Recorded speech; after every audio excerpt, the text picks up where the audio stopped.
Good morning, little Jays. It's Miss Frizzle and I'm here again. And I understand on Thursday's book there was some friction that really was happening in that book and the whole thing didn't show. So I am so sorry.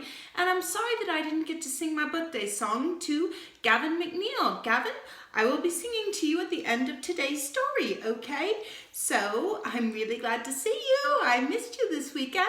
And I'm going to read to you today The Magic School Bus on the Ocean Floor. Okay, are you ready? All right, The Magic School Bus on the Ocean Floor.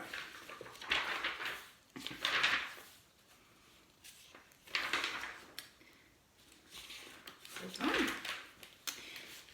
It was the end of the day and it was hot in school. We had been working for hours and on our ocean science projects.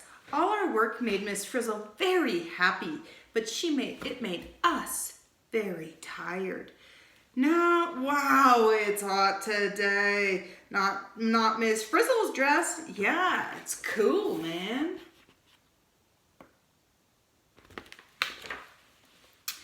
Doesn't learning about oceans make you happy, Arnold? Actually, it makes me feel kind of crabby.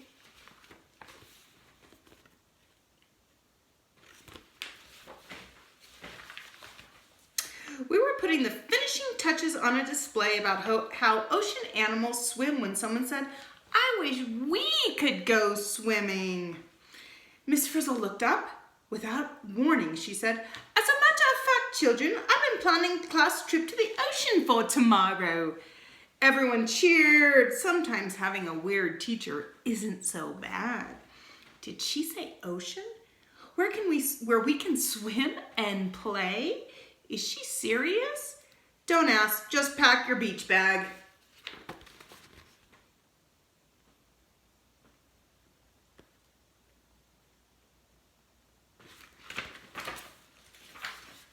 The next day, everyone showed up in a bathing suit.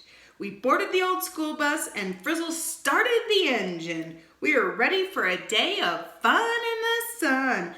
I can't wait to go swimming. I'm going to build a sand castle. Boy, are we lucky! When we finally came to the beach, we wanted to jump off the bus. But guess what? Miss Frizzle didn't stop. She kept right on going, past the lifeguard station, across the sand, and down to the water's edge. "Hi, I'm Lenny the lifeguard. Here's a picture of me saving a third grader last summer." Hey, where are we going? Isn't she supposed to park in the parking lot?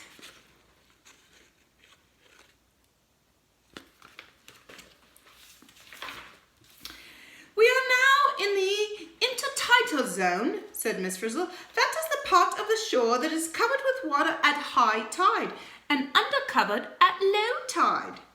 "Here I am, saving a grandmother, and this is my famous rescue of Muffy, a beloved family pet."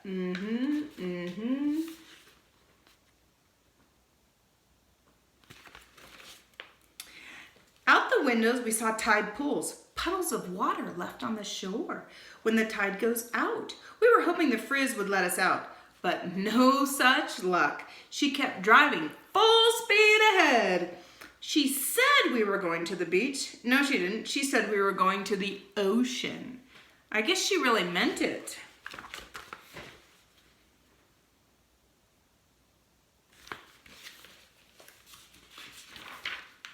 As the bus splashed through the waves, the lifeguard blew his whistle.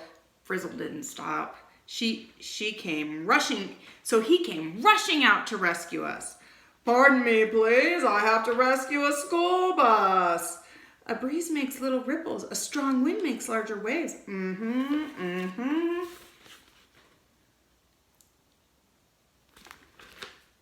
Suddenly, a mysterious wave rose up. Miss Frizzle opened the door of the bus, and the lifeguard was swept inside. Outside the windows, we saw nothing but rushing water. We screamed and closed our eyes. "Hi, I'm Lenny the lifeguard." "Oh, great, I feel safer already." "We're going under." "Class, about the ocean is to see it up close.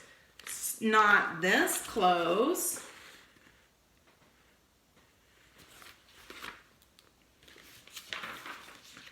We finally opened our eyes. Everything was quiet. We were under the ocean, and there had been a few small changes. The bus had turned into a submarine, and everyone was wearing a diving suit. We should have known. We were on another one of Miss Frizzle's crazy class trips. Right away, Miss Frizzle started talking about the ocean.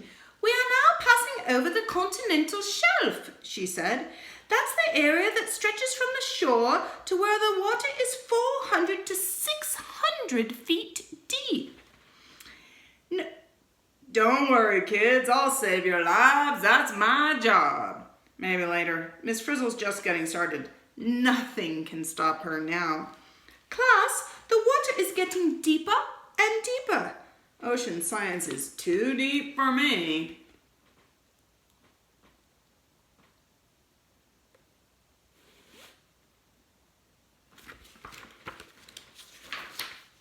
Miss Frizzle decided this was a good moment to get us out of the bus. Thank goodness we had air tanks. All around us were fish, fish, and more fish. Many kinds of fish swim in large groups called schools, said Miss Frizzle. Down below on the muddy bottom, lobsters were catching crabs, starfish used their arms to pry open clamshells, and jellyfish floated past, catching small fish with their stinging tentacles. The ocean was teeming with life. Look, a school of fish! Look, a school of children! I wish we had a boss. Most of the seafood we eat comes from here on the continental shelf, Arnold. I thought it came from the supermarket shelf.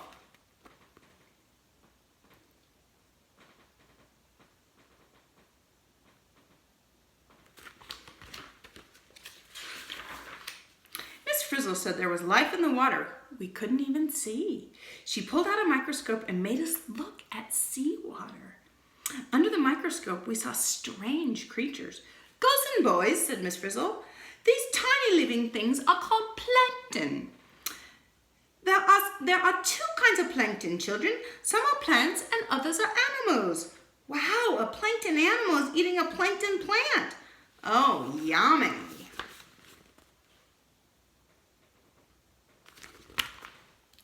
We tried to listen, but we felt nervous. We noticed some dark shapes coming closer and closer. Where have I seen that scary shape before? Does the word shark mean anything to you? Oh no, children, we should not be swimming in shark-infested waters. Thanks for the safety tip, Lenny.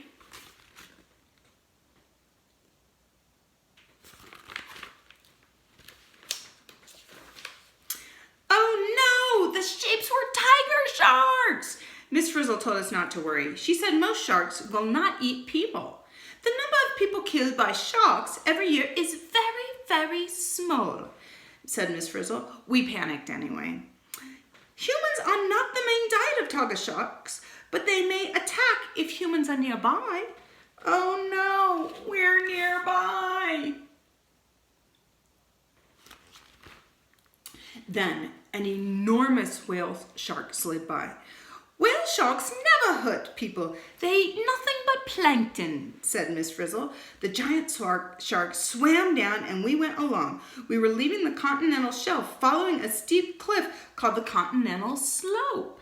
We were on our way to the deep ocean floor. Hey shark, come back. I'm supposed to Oh, hey shark, come back. I'm supposed to rescue the kids. Here we go.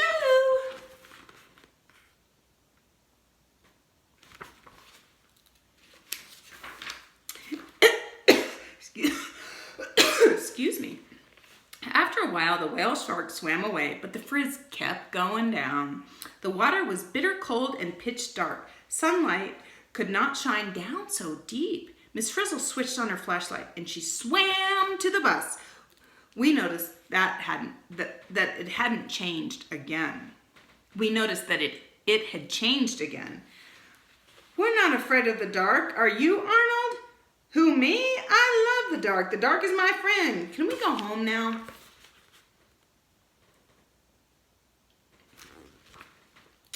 This time, it was a submersible, a vehicle made for exploring the deep ocean floor.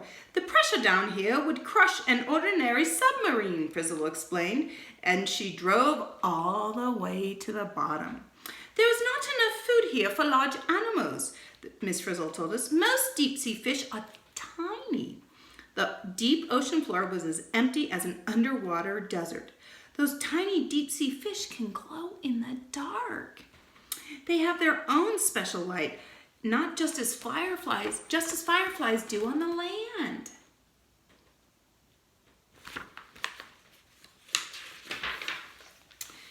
Then, up ahead, we saw a spot that was full of life. It looked like an undersea garden with all kinds of strange animals in it. This is a hot water vent, class, said the Frizz. A vent is an opening in the ocean floor. Flowing from the vent is super hot water mixed with hydrogen sulfide gas. At a hot water vent, there is enough food for many large animals. These tube worms look like huge lipsticks. Miss Frizzle said there were other vents on the ocean floor. Unfortunately, we don't have time to visit them, she added. Then she pulled up a lever on the dashboard and the bus zoomed toward the surface. Those worms look just like spaghetti. Didn't we have lunch? Please, I just lost my appetite. That dandelion animal is like a little flower.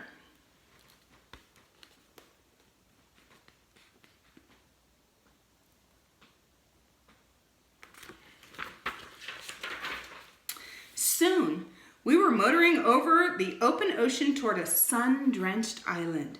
The bus had changed into a glass-bottom boat. Through the glass, we saw what looked like a wall made of colorful rocks. Miss Frizzle said it was a coral reef made of tiny animals called coral polyps. We dove overboard and began to explore. Don't swim far. I haven't finished saving you yet. Oh, he has started already. Has he started already? I'm sure he's doing his best. The reef was made of many different kinds of corals. Some looked like trees with branches. Others looked like fans or fingers. Some even looked like human brains. Look, it's your brain. No, it's yours. I heard it's been missing for years.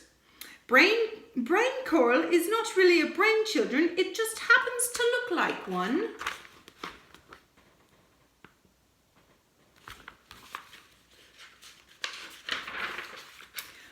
A coral reef makes a good home for many ocean plants and animals, said the Frizz. We saw crabs and lobsters, huge eels and octopuses, slimy sea slugs and spiny sea urchins, and the most colorful fish in the world.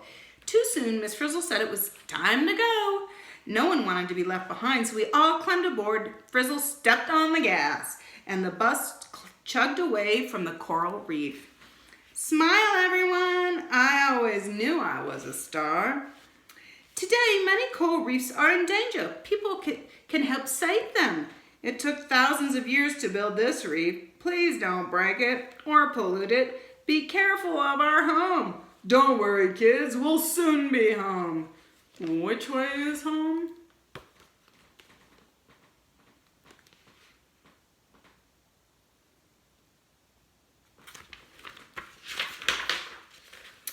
Nearby, a school of dolphins leaped past. In the distance, we saw a whale. Everything seemed normal. Then we noticed that something weird was happening. The bus was getting flat.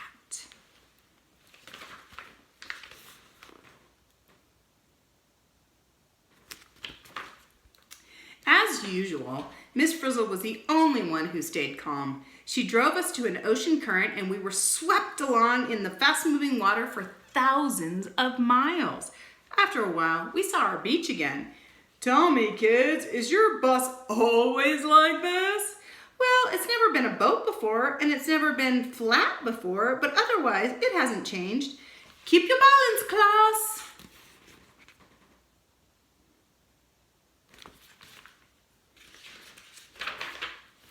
Everyone stay on the bus, shouted the Frizz. On the bus was right. it had turned into a giant surfboard. We had to stand on top of it, and we were riding a wild wave straight toward the shore. This is the greatest rescue of my career. Congratulations, Lenny. We knew you could do it. Hooray, we're surfing. Cowabunga. Hang 10, Klaus. Could I just hang one?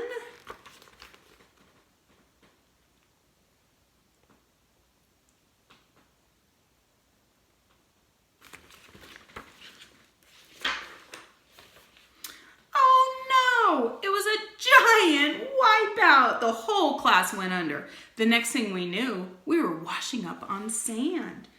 Thanks to me, you're safe now, children. Ugh. Tell me, does your teacher always dress like that? Not always. Sometimes she looks totally outrageous.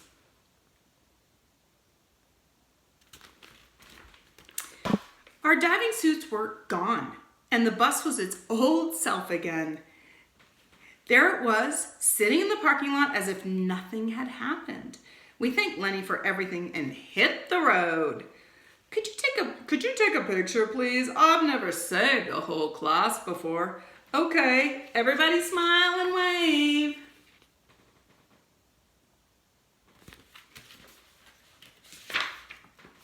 Back in our classroom, we made a terrific chart on the ocean for the bulletin board. Hey Arnold, wasn't that surfboard great? I like bulletin boards myself.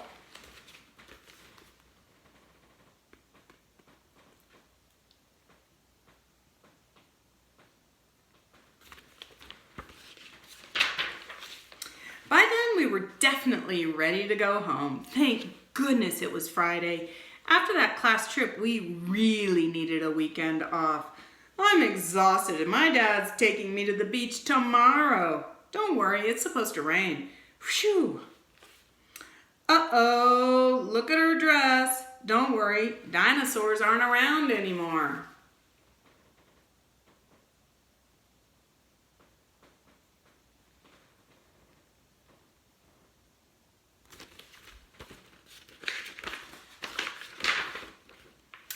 And that is the end of the story, The Magic School Bus on the Ocean Floor. And so I have two birthdays. One, Gavin McNeil. His birthday was this weekend. And today is James Romer's birthday. Happy birthday. It's such a special day. Happy birthday. I hope it goes your way. Hey, happy birthday. May all your dreams come true. Happy birthday from Mrs. Epps to you. I love you more and happy birthday. I love you, little Jays. Have a wonderful day. And Miss Frizzle will see you tomorrow.